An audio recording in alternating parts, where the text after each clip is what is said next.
And welcome back to Dwarf Fortress and the continuation of Dastotdeg in the realm of Imikamo. And we find ourselves immediately confronted by the werebison Bistcash Ganupamud, a large bison twisted into humanoid form. It is crazed for blood and flesh. Its eyes glow scarlet and its black hair is patchy. The first day of the year 257, and the werebison decided to celebrate New Year's Day by attacking my fortress. As usual, all my dwarves are outside, so whoever is caught outside is probably going to die now. I just had my dwarves cutting down some trees too, so there's, I see 5 of my dwarves, you know, within 10 steps of this werebison. Here we go, the werebison is attacking my dwarves. One seems to be dead already, the others are fleeing for their lives. The werebison is not moving. Now he's probably breaking down a door, maybe? Let's pause. Of course, this dwarf right here is in trouble. He's walking right up to the werebison. And okay, the werebison has transformed back into human and is fleeing, is running away now. And the werebison is gone. The GemSetter Urist Dishmabastuk was killed. And that was the only casualty. I don't see anybody else. No one else was injured. That's good. We got off really lucky there.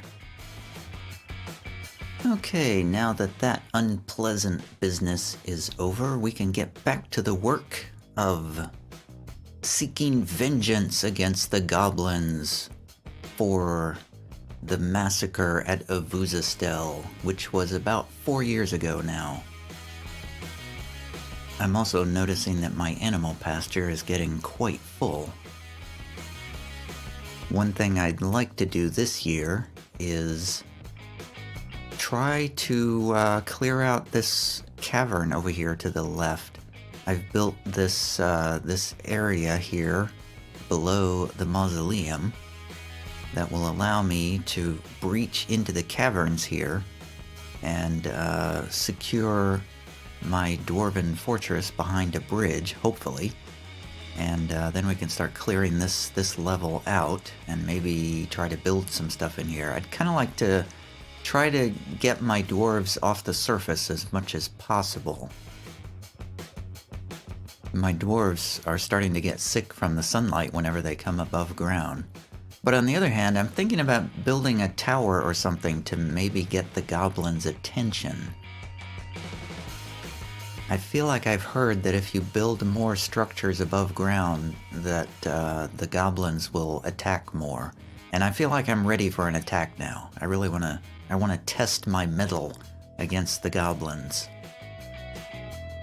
Well, this is interesting.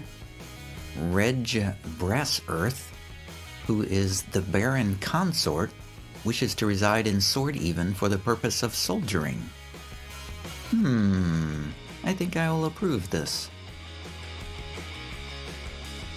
Reg Canosper, or Brass Earth, is the Baron Consort of Wheel Canyon. I can now reside in Sword Even. That was very satisfying. Huh. He wants to be a soldier, but he is flimsy, weak, and extremely quick to tire. Nice. Oh, his wife, the Baroness, is dead, it looks like. I think when it's red like that, that means they're dead. So I guess he is the Baron. Yeah, he's really not that great of a fighter. Oh well. We'll throw him in the Vengeance Squad anyway. Which is back up to 7 dwarves now, by the way. I've been promoting dwarves out of the disemboweled tools as they gain skill. So once they get to like a skill level of 5, I move them over to the Vengeance Squad. Plans are taking shape to build a pair of towers around the caravan entrance. And since it's springtime, that means the elven caravan has arrived. Yet another hillocks has been founded, a day's travel to the northeast, the hillocks of Seer Fences. This is the 5th one, I think. The elves just have the usual junk.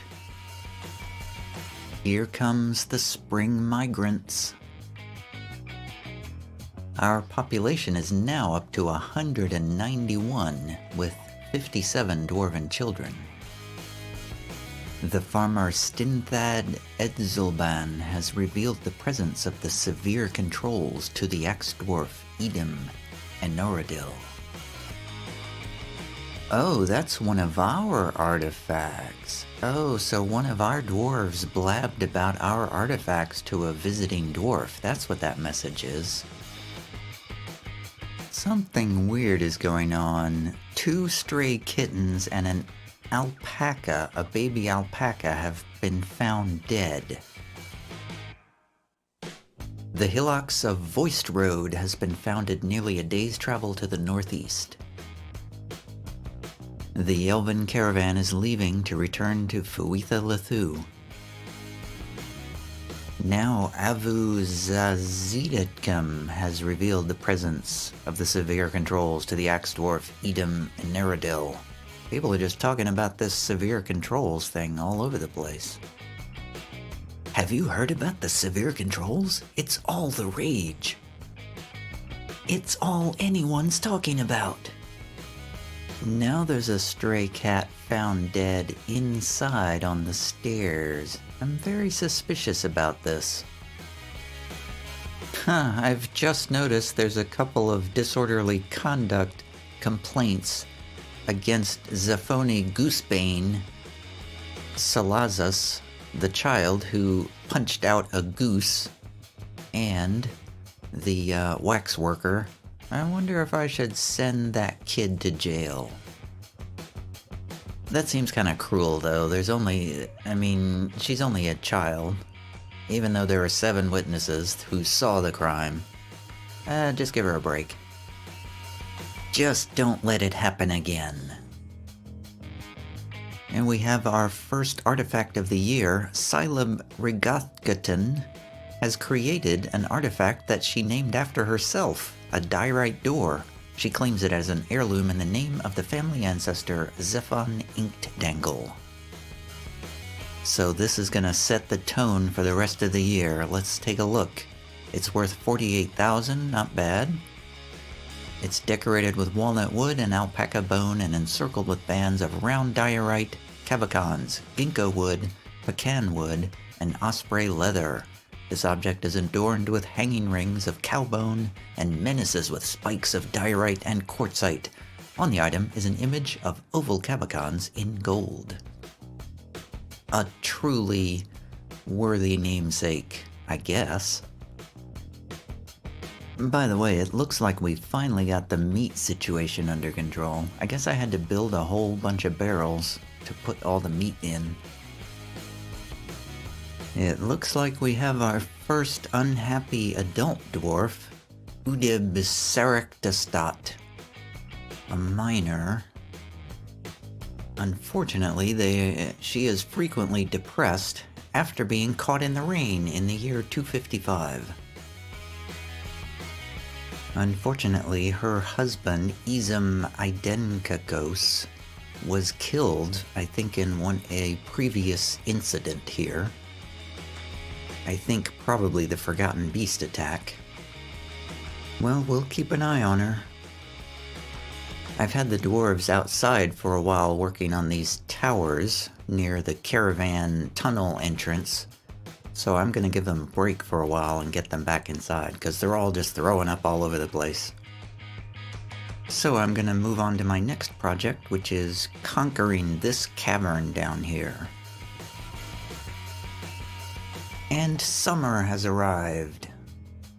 The spring just flew by, much less eventful than last year's spring. Oh, this is interesting. The mayor is meeting with the ex-dwarf Edom and Nuradil, who has been lurking around. He says, "The severe controls is sought by Fiked Rushbolts, and I aim to return it home. My epic journey began months ago. I've searched nearly the whole world over. I can only rest when I've brought the prize safely to an unknown building in Glazestone. Play your role in this noble quest and become legendary." So he wants me to give him the artifact named the Severe Controls. Now he's been wandering around asking people about this for months now. Now I understand why I kept getting these messages about people revealing the Severe Controls to this dwarf. I should have studied more about him back then, because I can't do anything from this screen. I can't study who this guy is or where he came from. I can't even look up the artifact to see what it is. I'm just gonna say, because he's a dwarf, I'm gonna assume he's a friend, and I'm going to gladly give it to him to strengthen our bonds of friendship. And that was it, apparently. The artifact is a copper figurine of a forgotten beast. I think this was made in Avuzasel, my last fortress. I think this was one of the ones we retrieved in that mission. He's picked up the artifact and he's hanging out in the tavern. And we have entered the cavern. I have my military stationed here in case there are problems. But I think my dwarves are about to go out and collect spiderwebs and whatever else they do out here. I've looked and there's no significant threats here right now. No sooner did I say that than a giant cave toad appears, and one of my dwarves is fighting. And the cave toad is fighting. My dwarves are... Oh, I think one of my dwarves just got killed. I've just been switched to something else. It's the human caravan. And there's a troll down there now, too. Oh, man.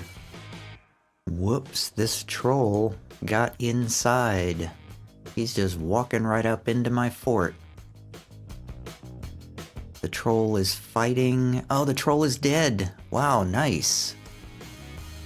The criminal Shifty Apubikdil just happened to be there, stabbing the troll in the head with his spear. Good job. Now back to the giant cave toad, which now has a name. Rothtan. That can't be good. Let's watch. The cave toad is frightened, a dwarf is fighting, an axe dwarf is hacking at the cave toad, and it is dead.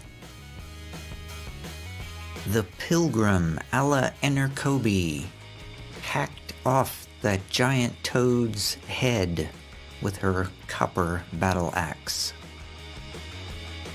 Unfortunately, I think we're gonna have some fights like this until we get this cavern cleared out. Of course, the dwarves love to just sprint all around the cavern willy-nilly before it's cleared out, so they just run headlong into all the danger without even thinking. Look at them all down here. Oh my god! A vile force of darkness has arrived. Oh wow, was I not expecting this? It's been so long I was starting to think they would never show up. But here they are at last, at long last, the goblin army that I have been seeking vengeance against. They are finally here. I should have known they would strike while we were distracted with other things. It looks like a small scout force. I am eager for them to see my trap tunnel. The goblins are moving. They're moving slowly. They're sort of meandering in from the east. No trolls or beak dogs. Whoa, pausing. Okay, this is a problem. My Marks dwarves are trying to go to their places in the tunnels by walking outside around to the tunnel entrance instead of going through from the inside. Oh, the human caravan is here too. I forgot about that. The caravan has gone into the tunnel. The goblins are going slow. That's good. Oh, now my dwarves are walking back. Why are my dwarves just walking around outside like they don't care? What is their problem? I swear these dwarves are brain dead sometimes. Now all the rest of the Marks dwarfs are just wandering around outside the building. I wish I could get my... Why dwarves? Why? Why do you keep walking up and down that tunnel? What is wrong with you stupid Marks dwarfs? Get inside so I can close the gate. The goblins are still approaching. My dwarves are heading back inside very slowly. They're all throwing up from the sunlight. Watching up top to make sure this bridge closes. And there's the front bridge closed. There's the caravan bridge closed, so the goblins have no choice but to go through the trap tunnel now. Of course, naturally, 2 of my vengeance squad has been stuck outside the walls. The goblins are entering the trap tunnel. Oh, they're turning around. One of them was trapped in a cage, and then the other one's turned around and left. Okay, I'm trying to get my vengeance squad inside again. What are they doing? Oh my god, what are you doing? Why are you going that way? Oh, because the doors are locked. I forgot. Come on, turn around. Turn around. If one of my dwarves is just gonna blunder right into the goblins, I feel like I need to send all of my dwarves to attack them, so they have at least a chance of surviving. I'm gonna follow Zepavi, a bard and spear dwarf, as he blunders into these goblins, and probably gets killed. He's getting shot at, he's fighting, he's wounded, there's blood, he's getting hurt, I think. Goblins are berserk. I don't know what's happening. I've ordered my other dwarves to attack. I don't see any of them. There's blood on the wall now. Oh, I think he's dead now. I think he's dead. I just have no idea where my dwarven squads are. I have no idea why they're not where I think they should be. The Baron Consort is also bumbling around outside here. Thankfully, he is heading back toward the front door instead of stumbling down the tunnel. Oh, and speaking of stumbling into the teeth of the goblins, Solon Bunjiknil, one of the founders, has run up the tunnel here to attack the goblins. I tried to cancel those orders, but he's already here, and he's all by himself. He's fighting, and he's being shot at. There's another dwarf there as well. Solon is running. He's running away? Well, he's not dead. And Aiden Akuravuz, an administrator who was with him, has also fled and survived, somehow. Meanwhile, I gave the order for the disemboweled tools to rush up the hallway, up the tunnel, the caravan tunnel, to try to assist. They're rushing up the tunnel now, going across the bridge. I think one of them has a baby with them. They should be getting to the goblins soon. They're attacking, they're rushing forward. There's fighting, there's blood. I can't tell what's happening. There's goblins left, there's dwarves left. There's blinking exclamation points. I don't know what it means. I don't think the dwarves are winning. There's arrows flying. I think there's a dead dwarf. This is my B squad too. Oh man, this is not good. There's 3 goblins left, 2 goblins left, 1 goblin left. All the dwarves are on him, and I think he's dead. All the goblins are dead. The siege is over, but there's a lot of carnage here.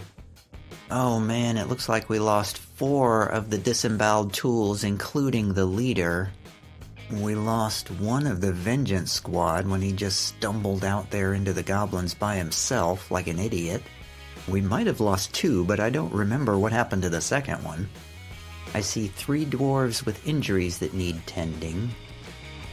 I think overall I have learned definitively that I am not ready for a goblin siege, because that was an absolute disaster. I caught 1 goblin in a cage trap. I completely forgot about the caverns too. I don't even know if anything happened down there. Udiba is starting a fist fight. Oh, he just went downstairs to punch somebody out. He just started a fight with the criminal Squinty. He just kicked him and then walked away. There are tons and tons of dwarves out here on the surface now, just getting horrified and getting sick, and I don't know why they're all coming out here like this. I guess because it's the shortest path to the top of the tunnel there where all the carnage is. I feel like I really need to sort of close off this front gate here and just not let any dwarves come through there anymore. There are 3 dwarves down here in the hospital. Well, maybe more, actually. There's a whole bunch here. Tuli Lolorethlist, from the second wave of migrants, has gotten cuts all on her left and right legs and can't stand anymore. All the animals in the pasture are spooked for some reason. Meanwhile, I guess I should trade with these humans here. I'm in a bit of shell shock after that siege. I don't really know what to do now. I've decided to split this into 2 videos, so coming up next, part 2. Thanks for watching.